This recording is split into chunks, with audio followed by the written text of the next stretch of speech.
Welcome back to Futbol Mundial, where myself and Zach take you through the weird and not so wonderful goings-on from the wider world of the beautiful game. Today we have a new Brazilian Wonderkid on the block, guns on the football pitch, the latest from the USA, and an interesting pick for our one to watch.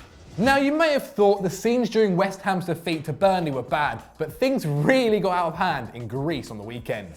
Yes, matches between PAOK and AEK Athens are usually feisty affairs, and it was no surprise to see police breaking up rioting supporters with tear gas hours before kickoff. But just before the end of the game, the Ultras were truly upstaged by PAOK president Ivan Savidis. After his team were disallowed a late winner, which would have put them 2 points off top spot, Savidis angrily stormed on the pitch surrounded by bodyguards and apparently told the ref he was finished. Take a look at this. Λέει από την ομάδα του να φύγει αν δεν κάνω λάθος ο κ. Σαβίδης. Διοικητή, ο κ. Σαβίδης.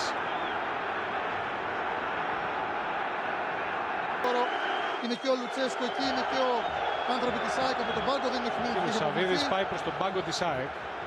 Αυτή τη στιγμή τον βλέπετε. Okay, so that's probably the kind of passion Hammers fans would love to see from Sullivan in gold. But Savidis also happened to be carrying a gun, no biggie. The businessman went full Clint Eastwood, and although he didn't actually use his firearm, the game was abandoned there and then. Not surprised at all. According to reports, the Super League has now been suspended indefinitely, while FIFA are apparently threatening to ban Greece from world football altogether. PAOK certainly have a lot to answer for, as just 2 weeks ago, Olympiacos boss Oscar Garcia was hit with a toilet roll by rioting fans. But what do you think about this absolute show? Let us know down below. Speaking of shows, Real Madrid skipper Sergio Ramos had a torrid time in his side's 2-1 win over Eibar. What a segue, mate. It turns out the Spaniard's bowels are as erratic as his behaviour, as he rushed off the pitch on the 73rd minute mark to go and deal with his little accident. He re-entered the field just as CR7 hit the win, a perfect timing, and afterwards Zinedine Zidane confirmed his captain had shat himself a little bit. Well, at least he went and dealt with it in private. I hope you're taking notes, Gary Lineker. We head to Portugal next for a rather more positive story, as one man is looking to set a rather exceptional record. Yes, that man is Benfica midfielder Ruben Feiça, whose club are looking to win a 5th consecutive title this season. And Feiça could be setting a ridiculous landmark himself, as he has now won 9 titles on the trot at 3 different clubs. His run started back in 2008 with Partizan Belgrade, and in that time since, he has also been part of 7 double-winning campaigns and won a domestic treble with Benfica back in 2014. Either the man is a lucky charm or he's just chosen his career path very wisely. Judging by the fact his other team was Olympiacos, who have won 7 on the bounce themselves, we reckon it's probably the latter. Benfica play Porto next month in a game which will likely determine whether the Serbian can complete his decade of silverware. But what is the strangest football record you know of? Let us know with the hashtag Unbreakable. A bit like our Bond, Zach. Oh, Unbreakable. Oh, God.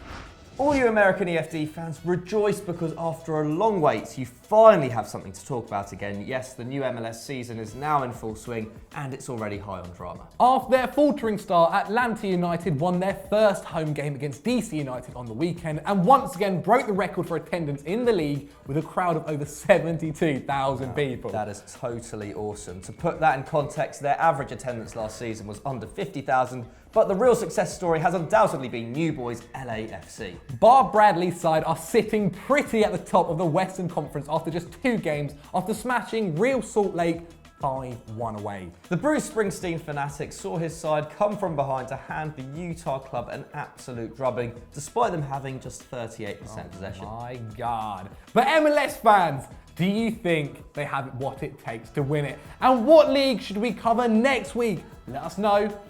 Comments below. We go back to Spain now, where it looks more and more likely that a South American Wonderkid will be turning up this summer. Yes, yet another one. After months of speculation, Barcelona have finally reached an agreement with Gremio to take midfielder Arthur to the Camp Nou. The deal means that the Catalans have first dibs on the 21-year-old, and given that they are admirers of the youngster's passing ability, there is little doubt they will activate the agreement and get him through the door in July. The 21-year-old will end up costing the Blaugrana over €30 million and will be Valverde's 3rd Brazilian signing just over a year, isn't it, after the arrivals of Paulinho and Philippe Coutinho. But can you see this kid replacing the likes of Rakitic and Iniesta in the Barca midfield? Let us know in the poll above. Finally, it's time for our One to Watch section, and this week we're taking a trip over to Egypt to look at Al Ahly striker Walid Asaro, thanks to shady FIFA's suggestion. Oh, what a name. The Moroccan goal scorer has been on fire in Cairo, having joined the club last summer despite interest from clubs in Europe. Yes, and Asaro has netted 23 times in 35 appearances for Africa's most successful club, is currently the league's top scorer, and should be joining the likes of Benatia, Amrabat and Boufal in the Morocco squad for Russia this summer. Watch out Spain and Portugal. This 22-year-old could be a surprise package. And if you've got any more youngsters you want us to feature in next week's episode, use the hashtag #OneToWatch. So that was Futbol Mundial. As usual, guys, what did you think of the stories that we covered, and have we missed any out? Let us know down below and on Twitter. Handles are on screen right now. And guys, we want to improve Futbol Mundial. So if you've got any suggestions, we would love to hear them as well in the comments. Michael, tell them something.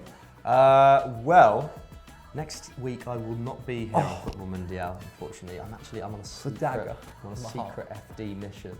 So yeah, keep your eyes on the socials, Instagram, Twitter, all that stuff.